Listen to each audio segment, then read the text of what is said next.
అబ్బా! తెలంగాణ రాష్ట్రంలో అసలేం జరుగుతుంది? రైతుల పరిస్థితి ఏంది? రైతులు అసలు పంటలు పండించుకోవాలా? వద్దా? అనే అంశాలు చాలా కీలకమైనటువంటివి.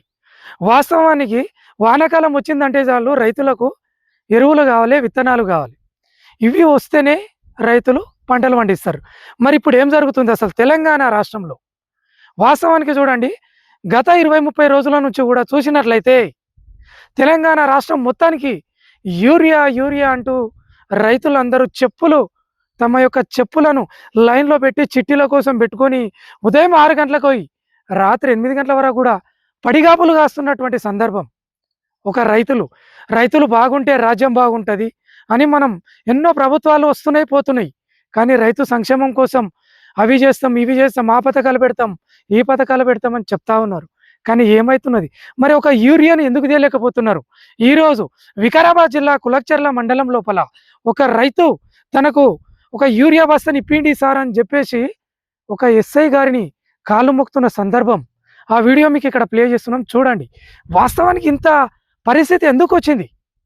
రైతులకు ఎందుకొస్తున్నాయి? ఒకసారి మనం ఆలోచన చేయాల్సిన అవసరం ఉన్నది.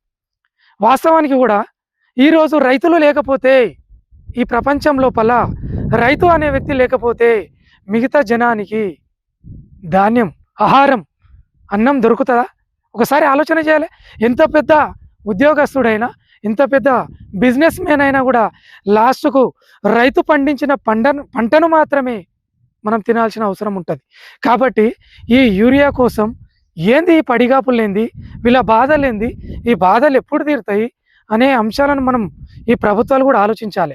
వాస్తవానికి కూడా ఇంతకుముందు కొంతమంది అధికారులు అంటున్నారు, మన తెలంగాణ ప్రభుత్వం రైతులకు చాలా అండగా ఉంటుంది, అన్నీ అందుబాటులో ఉంటున్నాయని కొంతమంది అధికారులు చెప్పిన మాట. మరి అధికారులు వాస్తవానికి మీరు భూసేకరణలో చూస్తూ ఉన్నాం మేము. ఏమని? ఒక రైతుకు భూమి ఎంత ఉంది, ఏం పంట పండించిండు, ఆ పంటకు సంబంధించిన వివరాలను నమోదు చేసుకుంటున్నారు మీరు. మరి ఒక్కొక్క రైతుకు ఎంత యూరియా అవసరపడుతుందనే అంశం మీకు తెలుస్తలేదా? ఒకసారి ఆలోచన చేయండి. యూరియా వచ్చిందడవే టప్పిలు వస్తున్నాయి. అదే లారీలలో దింపుకొని వెళ్ళిపోతున్నారు. మిగతా వాళ్ళందరూ ఆడనే మిగిలిపోతున్నారు. ఏమనంటే ఇంకా 2 రోజులైన తర్వాత రండి అంటున్నారు. మరి ఎందుకు దొరుకుతలేదు? మరి యూరియా దొరకకపోతే ఈరోజు వరి పంటలు పండుతాయా? ఇప్పుడు వరి పంట ఎదగాలన్నా, పంట మంచిగా పండాలన్నా, ఆ మొక్క పెరగాలన్నా యూరియా అవసరం. మరి యూరియా ఒక్కొక్క రోజు ఒక లారీ వస్తున్నది. వాస్తవానికి మీరు ఎక్కడైనా వెళ్ళి చెక్ చేసుకోండి. మరి అధికారులు దీనిపైన ఏం స్పందిస్తున్నారు? మరి చూస్తున్నారా? చూస్తలేరా?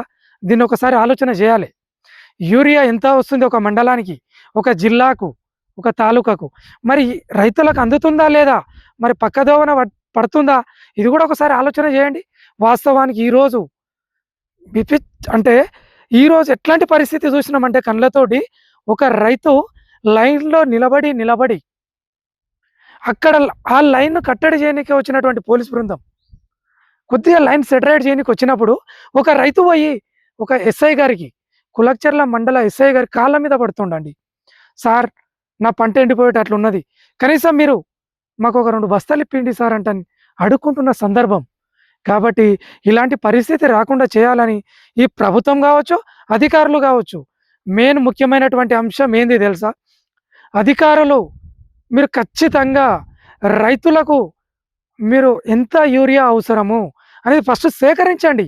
వాళ్ళు ఏం పంట వేసారు, ఆ పంటకు సంబంధించినటువంటి విత్తనాలేంటివి, ఎరువులేంటివి, ఏ మందులు కావాలి అని మీరు ముందే సర్వే చేసుకోవాల్సిన అవసరం ఉంటుంది. అది చేసుకున్నామంటారు. మరి ఎందుకు తక్కువ పడ్డది? యూరియా అందరికి ఉంది, సరిపోతుంది, వస్తుంది అంటున్నారు. మరి ఈ పరిస్థితి ఎందుకు వస్తున్నది? ఒకసారి ఆలోచించాలి.